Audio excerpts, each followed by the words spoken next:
Anamika, my love, finally तुम्हारे घर वाले हमारी शादी के लिए मान गए। तुम सोच भी नहीं सकती मैं आज कितना खुश हूँ। रजनीश और अनामिका पिछले 3 साल से एक दूसरे से प्यार करते थे। बहुत मुश्किलों के बाद अनामिका के परिवार ने आज रजनीश के साथ उसकी शादी के लिए मंजूरी दे दी थी। कुछ ही दिनों बाद उन दोनों की शादी हो गई। शादी को लगभग 6 महीने बीत चुके थे। तभी अनामिका ने रजनीश को अपनी प्रेगनेंसी की खबर सुनाई। बाप बनने की खुशी में रजनीश भी बहुत खुश था। कुछ महीनों बाद अनामिका की डिलीवरी का टाइम आया और उसे लेबर पेन स्टार्ट हो गया। रजनीश अफरा तफरी में जल्दी से अपने दोस्त की गाड़ी में उसे हॉस्पिटल लेकर गया और थोड़ी देर बाद उसने एक नन्हे से बच्चे को जन्म दिया। लेकिन कमजोरी के कारण वो उसे जन्म देते ही बेसुध हो गई। अगले दिन जब उसकी आंखें खुली तो वो अपने कमरे में थी। उसका बच्चा उसके पास नहीं था। उसने रजनीश को आवाज लगाई तो रजनीश आंखों में आंसू लिए उसके पास आया। रजनीश, हमारा बच्चा कहाँ है? कल ही तो उसका जन्म हुआ है। अभी मेरे बच्चे को मेरे पास होना चाहिए। कहाँ सुलाया है तुमने उसे? उसे भूख लगी होगी, जल्दी से लेकर आओ मेरे बच्चे को। रजनीश, तुम कुछ बोल क्यों नहीं रहे हो? और तुम्हारी आंखों में आंसू क्यों है? हमारा बच्चा ठीक तो है ना? उसके ऐसा पूछने पर रजनीश ने उसके पास जाकर उसे अपने सीने से लगा लिया। हमारा बच्चा इस दुनिया में नहीं है अनामिका। वो जब पैदा हुआ तो उसे सांस लेने में बहुत परेशानी हो रही थी। डॉक्टर ने बहुत कोशिश की। हमारे बच्चे ने भी पूरी कोशिश की खुद को जिंदा रखने की, लेकिन इतना कहकर वो उससे लिपटकर फूट फूट कर रोने लगा। अनामिका भी समझ चुकी थी कि अब उसका बच्चा इस दुनिया में नहीं रहा। ये सब होने के बाद कई महीनों तक वो खुद को संभाल नहीं पाई। रजनीश ने भी उसका पूरा ध्यान रखा, लेकिन अपने बच्चे को खोने का दुख वो सह नहीं पा रही थी। तभी कुछ महीनों बाद उसकी जिंदगी में फिर से खुशियों ने दस्तक दी। वो दोबारा प्रेग्नेंट हुई। दोबारा मां बनने की उम्मीद ने उसके दुख को मिटा दिया। लेकिन इस बार उसके बच्चे के साथ वही हुआ। पैदा होने के बाद भी वह कुछ पलों तक ही जिंदा रह पाया और ये दुनिया छोड़कर चला गया। धीरे धीरे अनामिका की हालत खराब होती गई। रजनीश ने पूरी कोशिश की उसे संभालने की, लेकिन बच्चे के खोने के गम में वो खुद को संभाल नहीं पा रही थी। अनामिका, मैं तुम्हारी तकलीफ समझ सकता हूँ, क्योंकि वो सिर्फ तुम्हारे नहीं मेरे भी बच्चे थे। शायद भगवान को यही मंजूर था। हम माँ बाप नहीं बन पाए, लेकिन हम किसी बच्चे को गोद तो ले सकते हैं। हमें भी माँ बाप बनने की खुशी मिल जाएगी और किसी मासूम को माँ बाप मिल जाएंगे। रजनीश की बातें सुनकर अनामिका की आंखों में आंसू आ गए और उन्होंने अनाथ आश्रम जाकर निधि नाम की एक 5 साल की बच्ची को गोद ले लिया। कुछ समय बाद निधि भी अब उन दोनों के साथ घुल मिल गई और निधि के आने के बाद अनामिका भी अपने 2 बच्चों को खोने का दुख धीरे धीरे करके भूलने लगी। मम्मा, आप 10 तक काउंट करो, मैं जाकर छिप जाती हूँ, फिर आप मुझे ढूंढना। अनामिका ने अपनी आंखें बंद की और काउंट करने लगी। उसने निधि को ढूंढने के लिए अपनी आंखें खोली, लेकिन पूरे घर में ढूंढने के बाद भी उसे पूरे घर में निधि कहीं भी दिखाई नहीं दी। तभी ड्राइंग रूम की खिड़की से उसकी नजर बाहर आंगन पर पड़ी तो उसने देखा कि निधि गार्डन से भागती हुई उनके गेस्ट हाउस में गई है। वो निधि को लेने के लिए गेस्ट हाउस में गई। कहाँ गई मेरी गुड़िया? ये देखो, मैंने तुम्हें ढूंढ लिया। गेस्ट हाउस के उस रूम से निकलते हुए और टेबल पर रखी हुई किताब नीचे गिर गई। अरे, लगता है रजनीश की बुक है। घर ले चलती हूँ। मैं भी तो पढ़कर देखूं कि रजनीश यहाँ आकर कौन सी रॉकेट साइंस पढ़ते हैं। कुछ दिनों के लिए रजनीश काम से बाहर गया था, इसलिए निधि को सुलाने के बाद अनामिका उस किताब को पढ़ने के लिए बैठ गई। उसने जैसे ही उस किताब का पहला पन्ना पढ़ा तो उसका पूरा शरीर पसीने से भीग गया। धीरे धीरे करके उसने उस रात उस पूरी किताब को पढ़ लिया और अगले दिन निधि को स्कूल छोड़कर वो उसी हॉस्पिटल के लिए निकल पड़ी जहाँ उसने अपने दोनों बच्चे को जन्म दिया था। डॉक्टर, मैं आपसे कुछ जानना चाहती हूँ। आपने ही मेरे दोनों बच्चों की डिलीवरी की थी, लेकिन हाँ, आपकी दोनों डिलीवरी मैंने ही की थी और आपके दोनों बच्चे बहुत ही हेल्दी पैदा हुए थे। इसीलिए हमने आपको तुरंत ही हॉस्पिटल से डिस्चार्ज कर दिया था। आपकी दोनों डिलीवरी होते ही आपके हस्बैंड आपको और बेबी को यहाँ से ले गए थे। अब तो वो बोलने भी लगे होंगे। उन्हें लेकर नहीं आए आप? डॉक्टर की बात सुनकर अनामिका के पैरों तले की जमीन खिसक गई और उसने उनकी बातों का कोई जवाब नहीं दिया। अनामिका जी, आप बुरा ना मानो तो आपसे एक बात पूछूं? हाँ डॉक्टर, कहिए। मुझे एक बात समझ में नहीं आ रही है कि आपने रजनीश से शादी क्यों की? क्या मतलब? मैं कुछ समझी नहीं डॉक्टर। मतलब तुम यंग हो, सुंदर हो, पढ़ी लिखी भी हो। रजनीश के तो अपनी पहली पत्नी से भी 4 बच्चे हैं। जब उसकी पत्नी की डेथ हो गई थी तो उसने तुमसे शादी कर ली। और अजीब बात तो ये है कि तुम्हारी तरह एक दिन वो भी ऐसे ही सवाल लेकर मेरे पास आई थी। डॉक्टर की बातें सुनकर अनामिका के रोंगटे खड़े हो गए। वो डॉक्टर से हंसी खुशी बात कर वापस अपने घर आ गई। कुछ समय बाद वो दोबारा प्रेग्नेंट हुई और इस बार डिलीवरी के टाइम पर वो चौकन्नी हो गई। उसने डॉक्टर से ऐसी दवाइयां ली जिससे वो चाहकर भी सो ना पाए। उसने अपने बच्चे को जन्म दिया और बेहोशी का नाटक करने लगी। रजनीश ने उसे कार की बैक सीट पर लिटाया और बच्चे को अपनी गोद में लेकर आगे बैठ गया। घर पहुंचकर उसने अनामिका को रूम में सुला दिया और बच्चे को लेकर गेस्ट हाउस की तरफ चला गया। उसका पीछा करते हुए अनामिका भी उसके हाथ में चाकू लिए गेस्ट हाउस में पहुंची तो उस कमरे के अंदर का मंजर देखकर उसकी रूह कांप गई। कमरे में एक सफेद घेरा बना हुआ था। आसपास नरकंकाल की हड्डियां बिखरी हुई थी। घर के चारों तरफ जल रही मोमबत्तियों के बीच उसका नवजात बच्चा था। उसने बिना कुछ सोचे अपने बच्चे को उठाया और वहां से भागने लगी। तभी रजनीश की नजर उस पर पड़ी और वो बच्चे को उससे छीनने लगा।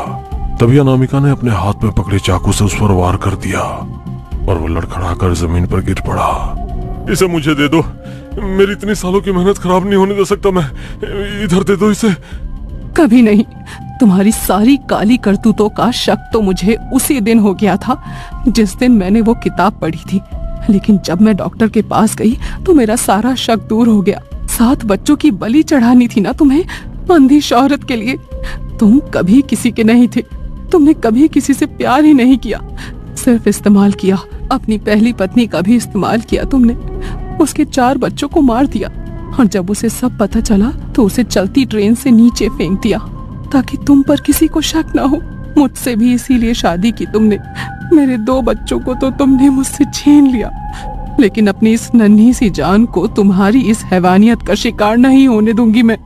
इतना कहकर अनामिका अपने बच्चे को वहां से लेकर गेस्ट हाउस का दरवाजा लॉक कर वहां से चली गई। चाकू लगने से हुए घाव से वो उठ नहीं पाया और लगातार खून बहने की वजह से उसकी मौत हो गई। लेकिन अपनी जिंदगी में इतने पाप करने वाले इंसान को मुक्ति कभी नहीं मिलती। उसकी अतृप्त मैली आत्मा सालों तक भटकती रही।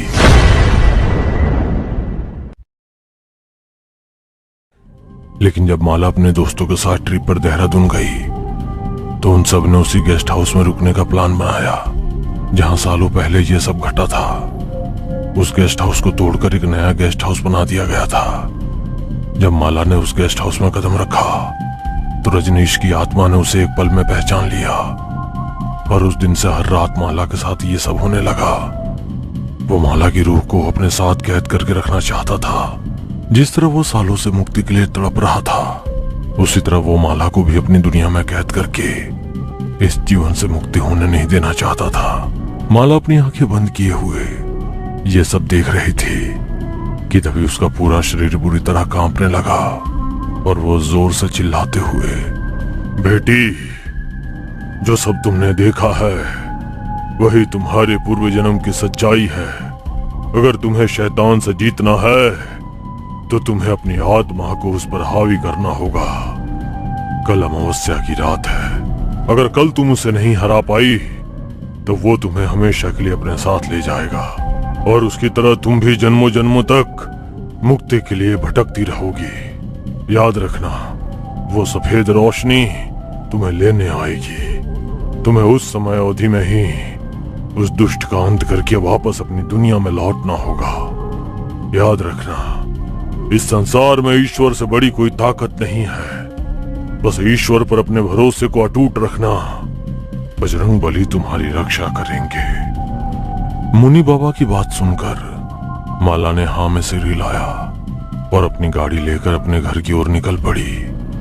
घर पहुंचकर उसका मन बेचैन था, लेकिन वह निरंतर बजरंग बली के नाम का जाप कर रही थी। आज अमावस्या की रात थी। आज उसे उस शैतान से लड़ना था। वो सोने के लिए अपने बिस्तर पर लेट गई और कुछ देर बाद वही हुआ। जो इतने समय से उसके साथ हो रहा था। आज भी उसके सामने वही आत्मा थी, लेकिन आज वो उसकी सच्चाई जानती थी। मैं अच्छी तरह जान चुकी हूँ कि तुम कौन हो और मुझसे क्या चाहते हो। अच्छा, अगर ऐसा है तो फिर चलो मेरे साथ, और अगर नहीं चलोगी तो उसका अंजाम बहुत बुरा होगा। तुम मेरा कुछ नहीं बिगाड़ सकते। अच्छा, मैं तुम्हारा कुछ नहीं बिगाड़ सकता, तो फिर ये देखो। अचानक अपनी आंखों के सामने माला को अपनी माँ नजर आने लगी। उस आत्मा ने उसकी माँ के चेहरे पर अपने नुकीले नाखूनों से वार किया और उसकी आंखें नोच कर बाहर निकाल दी और बड़ी ही बेरहमी से उसे चबा चबा कर खाने लगा। नहीं, छोड़ दो मेरी माँ को, छोड़ दो उन्हें प्लीज।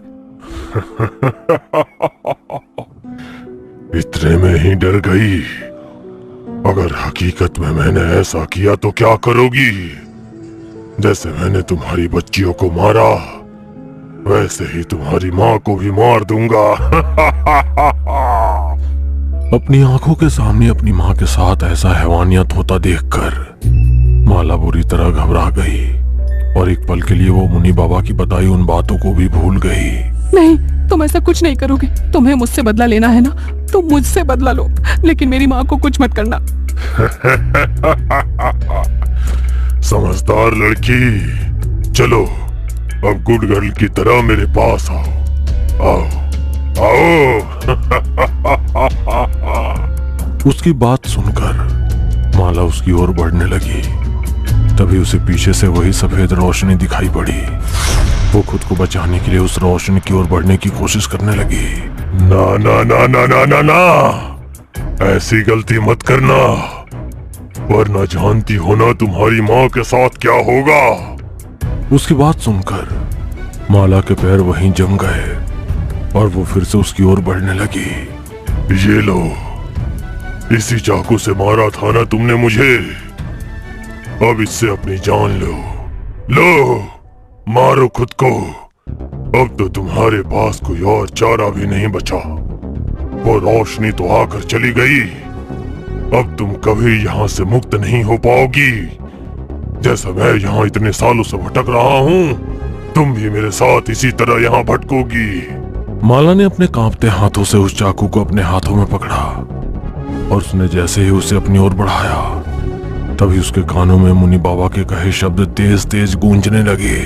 याद रखना, इस संसार में ईश्वर से बड़ी और ताकत कोई नहीं है। बस ईश्वर पर अपने भरोसे को अटूट रखना। बजरंग बली तुम्हारी रक्षा करेंगे। बाबा के वो वचन कानों में पड़ते ही उसने गुस्से भरी नजर से रजनीश की आत्मा की ओर देखा और उस चाकू को दूर जमीन पर फेंक दिया। एक बात जानते हो तुम? क्या? उसका कोई बाल भी बाका नहीं कर सकता जिसके रक्षक मेरे बजरंग बली हूँ।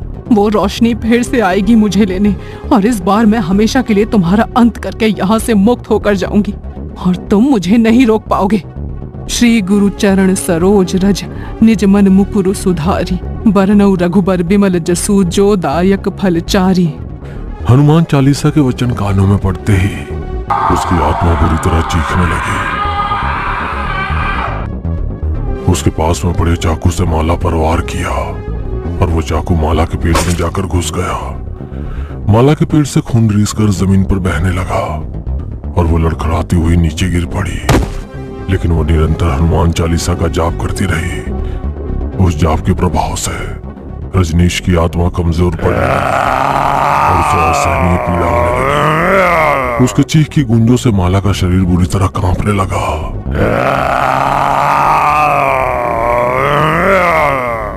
पवन तनय संकट हरण मंगल मूर्ति रूप, राम लखन सीता सहित हृदय बसहु सुरभूप। सियापति रामचंद्र की जय, पवन सुत हनुमान की जय। हनुमान चालीसा के पाठ के इन आखिरी शब्दों को बोलते ही माला को अपने सामने एक अद्भुत विशाल रोशनी दिखाई दी, जैसे साक्षात उसके सामने बजरंग बली आए हों। माला ने उस रोशनी की ओर देखा और जैसे ही वो रोशनी रजनीश की आत्मा पर पड़ी, उसी वक्त रजनीश की आत्मा बुरी तरह चीखने लगी और देखते ही देखते वो बुरी तरह जलकर राख हो गया।